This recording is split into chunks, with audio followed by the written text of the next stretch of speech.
The neighborhood was a tapestry of manicured hedges and pastel-colored houses, each one a near replica of the next, a place where time seemed to stand still except for the gentle rustling of leaves and the distant hum of traffic. It was a community as well tended as the flowers that lined its sidewalks, a tribute to the demands of the homeowners association, an organization with more rules than the Constitution.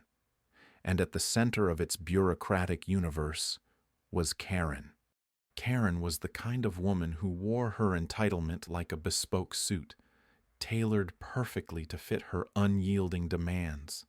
She eyed the street like a hawk perched at her window or marching down the sidewalk, clipboard in hand, scouring for infractions that dared interrupt her vision of suburban perfection. It was as though she believed our neighborhood was a precious snow globe, and her sole purpose was to keep it undisturbed by even a speck of dust. It started small, a trickle of grievances that gradually grew into a torrent. The first note was left on my door typed neatly and slipped inside an unassuming white envelope. It was addressed to me, or rather, to my dog, Max. Max, a lumbering golden retriever with a heart as big as his paws, was guilty of the grave offense of barking. The note, laced with passive aggression, informed me that Max's joyous, albeit boisterous, greetings were in violation of the HOA's noise regulations. I chuckled, more amused than perturbed. Karen's ire was a familiar tale for many in our community. My neighbors had warned me, their voices a mix of sympathy and camaraderie. Karen's wrath was, after all, a rite of passage. So, I responded with patience. I adjusted Max's schedule, ensuring our walks were more strategic. Our playtime moved indoors. I became a conductor, orchestrating my life around Karen's whims. Attempting to avoid the ever-watchful gaze, I told myself it was for peace. A small sacrifice for tranquility. But with Karen, appeasement only served as an invitation for more. Soon, the notes multiplied, each one a testament to her ever-increasing list of grievances. My recycling bin was too full. My lawn had a dissenting patch of weeds. Max's toys were causing visual clutter. Each note was a pebble compounding into a mountain of petty tyranny. I maintained my composure. Though my patience thinned with each passive scrawl, I imagined Karen in her living room, a general surveying her dominion. Her notes reminiscent of battle plans. She was tireless, relentless, a force of nature in a cardigan and sensible shoes. I knew confrontation was inevitable, but I took solace in the quiet moments. Early morning rays filtering through the trees as I walked with Max, his tail a metronome of contentment. The neighborhood in those moments was a world unto itself, a sanctuary of simple joys that Karen's reach had yet to tarnish. Still, the tension simmered beneath the surface, an unspoken promise of conflict. It was only a matter of time before the fragile peace shattered, a truth unspoken yet palpable in the air like the calm before a storm. And in the eye of that storm stood Karen, oblivious to the consequences her reign of pettiness would soon unleash. The sun dipped lower in the sky, casting long shadows over the tidy rows of houses. The air was thick with an uneasy tension, as if the neighborhood itself held its breath. Waiting for the inevitable, Karen had taken to patrolling the sidewalks in her floral print dress, clutching a clipboard like a conductor with her baton.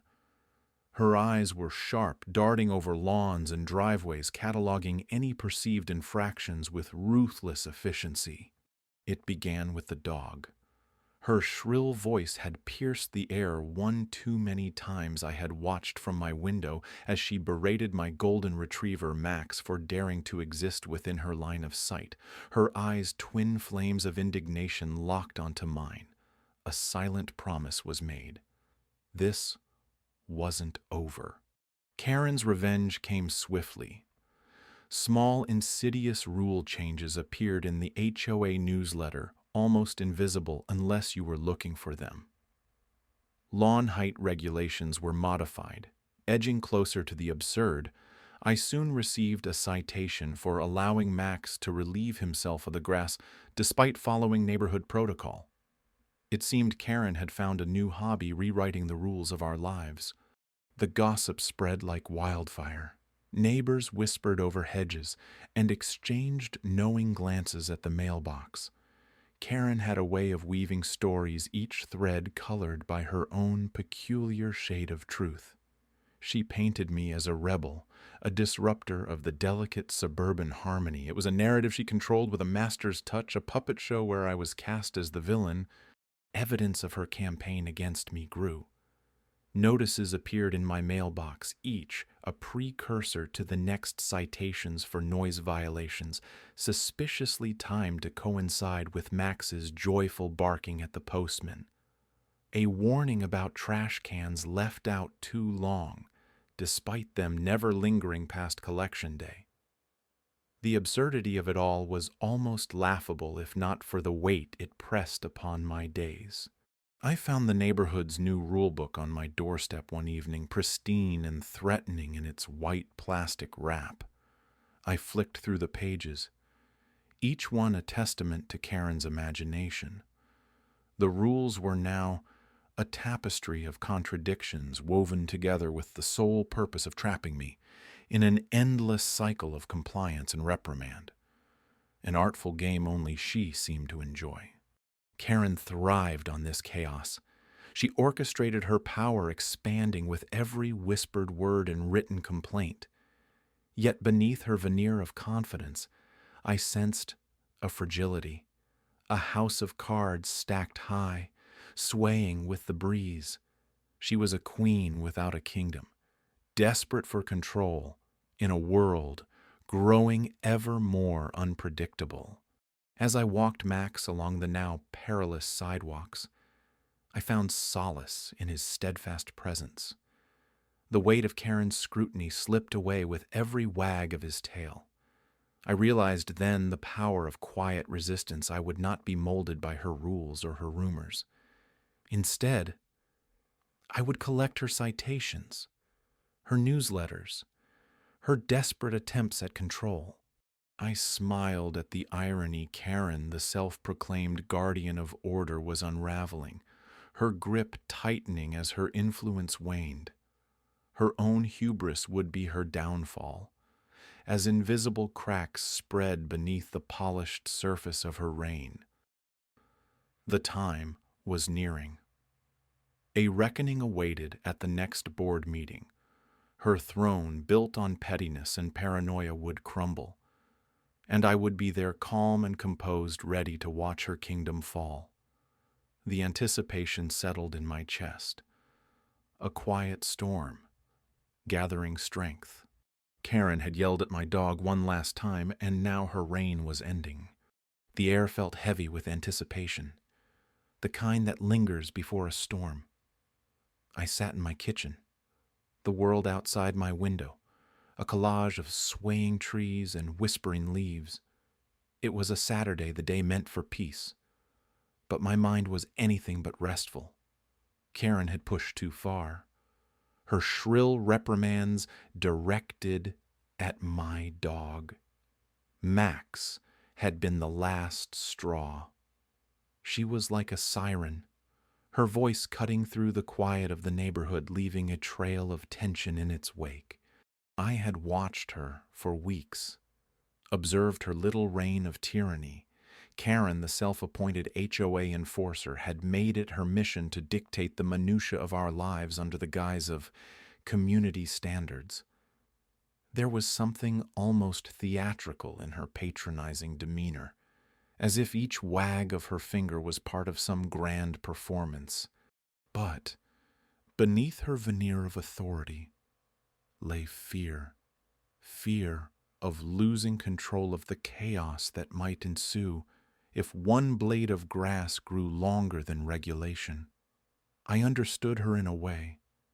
But that didn't mean I would let her get away with it. So I prepared quietly, carefully. Like a chess player plotting the final move, I documented every interaction, every sneer and disapproving glance she cast in my direction.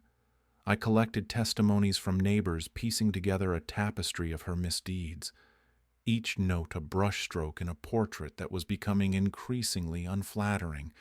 My focus shifted from the small irritations, the terse notes left on windshields, the unyielding demands for silence during her sacred afternoon strolls, to her more egregious acts. Her threats to report families to the HOA for imagined infractions, her demands for unreasonable fines. It was all there in black and white. I sat back and reviewed my work, feeling a sense of calm wash over me. And then I submitted the documents, the testimonies, to the HOA board. The following days were a waiting game. I kept my head down, moved through my routines with an air of practiced normalcy. But inside, I was a flurry of anticipation, waiting for the shoe to drop. When it did, it was like the sudden break of a thunderstorm. The board convened a meeting, and I was invited to witness the proceedings. The room was filled with a tense energy, a quiet hum of murmured conversations and shuffling papers. Karen sat across the table, her usual confidence replaced with a veneer of indignant innocence. The board spoke, their words a careful balance of diplomatic courtesy and unwavering resolve. They detailed her abuses, each point a nail in the coffin of her authority. It was a performance, this confrontation, a carefully choreographed dance where words replaced weapons, and the only casualty was her ego. Then came the moment. The board delivered their verdict. Short, succinct, like a final decisive chord in a symphony. Karen was to be relieved of her self-appointed duties, her influence curtailed. The decision was unanimous. She rose from her chair, her face a mask of disbelief and anger. As she stormed out, I caught her eye for a brief moment. There was no satisfaction in her defeat, only a quiet understanding. The realization that she was not untouchable, that her actions had consequences. I returned home, the air feeling lighter, somehow. Max greeted me at the door, his tail wagging with innocent joy. I knelt down, scratching behind his ears, feeling the weight of the past weeks lift from my shoulders. Justice, it seemed, could be quiet. It could be slow and deliberate. But when it finally arrived, it carried with it the soothing balm of resolution. In the end, it was not about revenge, but about reclaiming the peace that had been so rudely disturbed. The neighborhood had always been a waltz of low whispers and polite nods, a delicate balance of shared illusions. But ever since the confrontation at the board meeting, the air seemed charged like the static. Before a summer storm, Karen had been the epicenter of this tremor. Yet her absence was barely acknowledged, spoken of only in furtive side glances and stiffened smiles. It started as a ripple. A few neighbors, long oppressed under Karen's stringent interpretations of HOA regulations, began to act out in small rebellions. Lawns grew a little unruly. Paint jobs on mailboxes varied from the prescribed beige to shocking colors like crimson and teal. The neighborhood, once a monochrome palette of conformity, began to sprout vivid patches of individuality. I watched this quiet revolution unfold from my porch, sipping my morning coffee, the steam swirling like the thoughts in my head. It was a strange satisfaction seeing the impact of our collective stand against Karen's tyranny. Yet there was an undercurrent of unease. I felt it when I walked my dog, now free from her shrill reprimands. The sidewalk beneath my feet seemed uneven, not from cracks, but from the weight of unspoken words and unresolved tension. The board meeting had been a spectacle. Karen, once the queen bee, had been dethroned in a swift, decisive vote. Her protests had echoed in the hall, sharp and brittle as breaking glass, but they fell on deaf ears. Her own rules had become her cage, and we had simply turned the key. Nobody had cheered. There was only the heavy silence of people realizing they had been complicit too long. Since then, Karen retreated into her house, the curtains drawn tightly, as if to shut out the world she no longer controlled. Her fortress where she plotted her next move or nursed her wounded pride. It was a fortress of solitude, yet its walls were transparent, her shame visible to all who dared look. The neighborhood's transformation did not go unnoticed.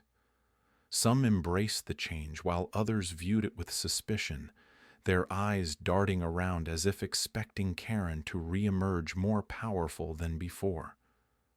I found myself in the crosshairs of curiosity and admiration, a reluctant catalyst of this awakening.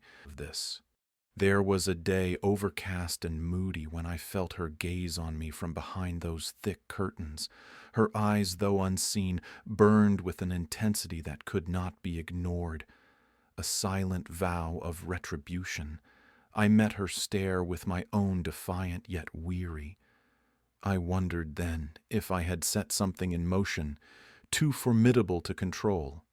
The neighborhood was alive, vibrant, and unpredictable. Conversations shifted from weather and lawn care to deeper musings on freedom and the cost of complacency. We were no longer a cluster of isolated houses, but a community united by the memory of a common adversary. Yet in quiet moments a question lingered like an unwelcome guest at a party. What price would we pay for our newfound liberation? The tension was palpable, a living thing that wound around our homes and hearts. I wondered if peace would find us again, or if we would remain forever on the brink of some new upheaval.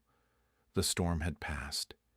Yes, but its echoes still reverberated through our lives, reshaping us in ways we had yet to understand.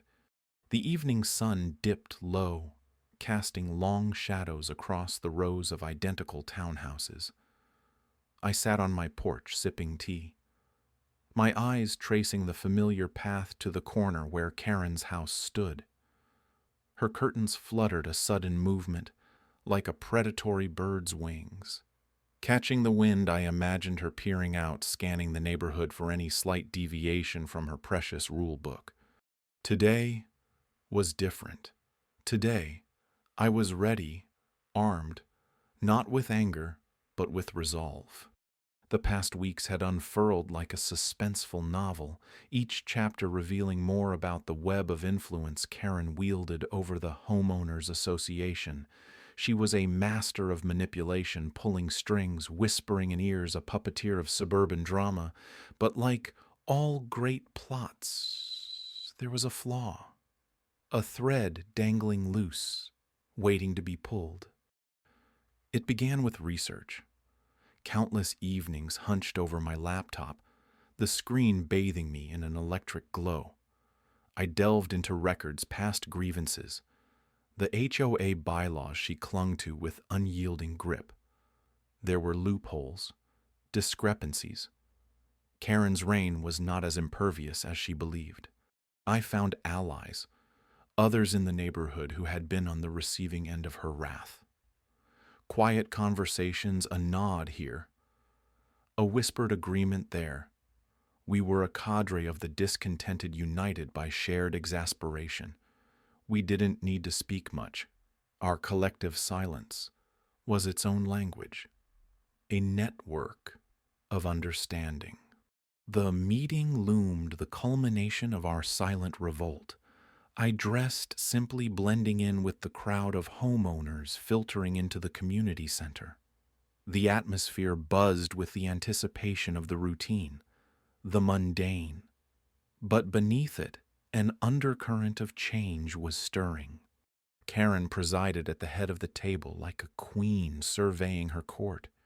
Yet even in her regal confidence, I noticed the slight twitch of her fingers, the way she glanced too often at her notes. Shadows of insecurity flickered in her eyes. As the minutes ticked by, I waited, biding my time, allowing the mundane matters of lawn care and parking permits to pass like an autumn breeze. Then my moment came. An agenda item innocuous in its wording but explosive in its potential. I spoke calmly, outlining the violations, the misuse of power, the manipulation of rules for personal vendettas. I presented evidence, each document a nail in the coffin of her unchecked authority. My voice was steady, a stark contrast to the storm of emotions I'd bottled up for so long. The room shifted. Tension crackled, a palpable electricity as the board members leaned in, the weight of truth sinking into their collective consciousness. Karen's face, usually a mask of certainty, cracked. Her lips parted, a sharp intake of breath, her eyes narrowing, searching for a foothold in this landslide of revelations. And then the silence, profound, heavy, like the pause before a thunderclap. An eternity seemed to pass, the weight of judgment hanging in the air. Her voice rose, a sharp, brittle edge slicing through the quiet. "This is preposterous." Irony dripped from her words, but the room had already turned. The decision was inevitable. I watched her world crumble stone by stone, her fortress of intimidation reduced to a fragile shell. The board's verdict was swift, a collective nod of agreement sealing her fate. Her influence was stripped, her authority revoked. Karen was banned, her reign of terror dismantled by the same rules she had wielded like a weapon. As I left the meeting, I felt the cool evening breeze brush against my skin, carrying with it a sense of liberation. Karen's shadow no longer loomed over our neighborhood.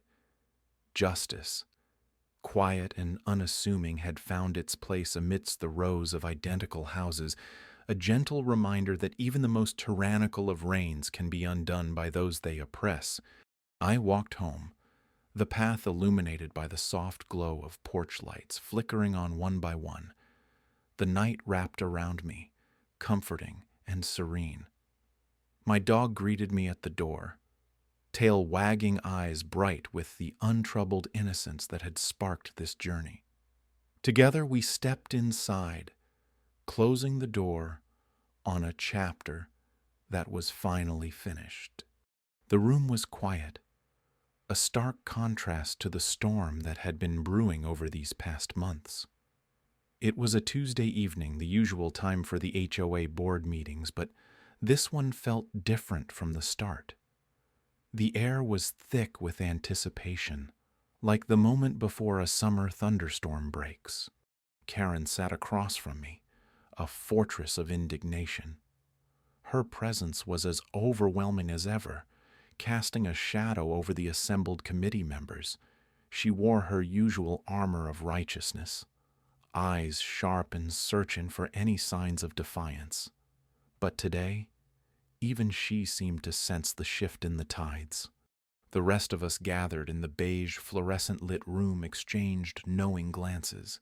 A shared secret simmered among us, uniting us in silent rebellion against her tyranny. It was time. I had spent countless hours preparing for this moment, constructing a case as solid as a stone wall. Each complaint, each instance of harassment, each unwarranted attack on my dog had been catalogued meticulously, a symphony of evidence composed to break down even the most stubborn defenses. As I presented my case to the board, the room seemed to shrink around us. The weight of her actions bore down heavily, a shadow over her kingdom of trivialities and petty rules. Every eye in the room was fixed on me, not with the skeptical scrutiny I had once feared, but with a quiet resolve, a shared understanding of the necessity of this reckoning. Her disdain was palpable, An invisible force trying to unravel my composure, but the facts were undeniable. Each story I recounted filled the room with a charged tension like the moments before a dam bursts. It was hard to believe that all this time a single person could have cast such a long shadow. The board members watched carefully. Their faces were a tapestry of emotions from disbelief to grim determination. Some nodded subtly as I spoke, their eyes reflecting a shared fatigue of enduring Karen's reign of terror. I paused briefly, letting the silence stretch the tangible anticipation of change hanging in the air. This was the moment she had dreaded, the unraveling of her hold on the community. Her carefully constructed facade of control began to crumble, a relic of another era. The decision was not mine to make, but I could see it forming in the eyes of the board members. A silent agreement passed between them, a resolve that had been building quietly over time. Then, in a tone as final as a judge's gavel, the board president spoke an exception to the silence I had maintained throughout my presentation. One line, clear and unwavering, sealed her fate. In that single sentence, the power shifted irrevocably, as if the sun finally broke through long-standing clouds. Karen's face betrayed nothing, a mask of neutrality that failed to conceal the storm brewing beneath. But her reign was at an end. The decision was made.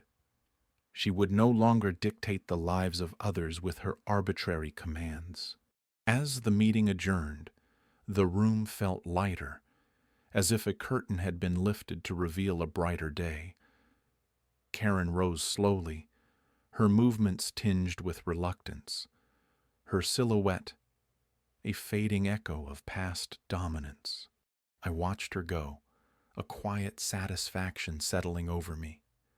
The community, once under siege, was free to blossom, anew, unburdened by the weight of her tyranny.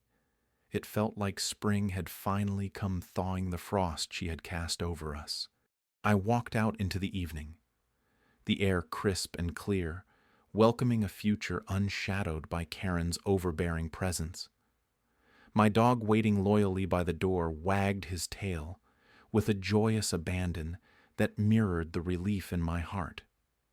Together, we stepped into the night, leaving the specter of Karen behind us, a mere memory in our path toward brighter days.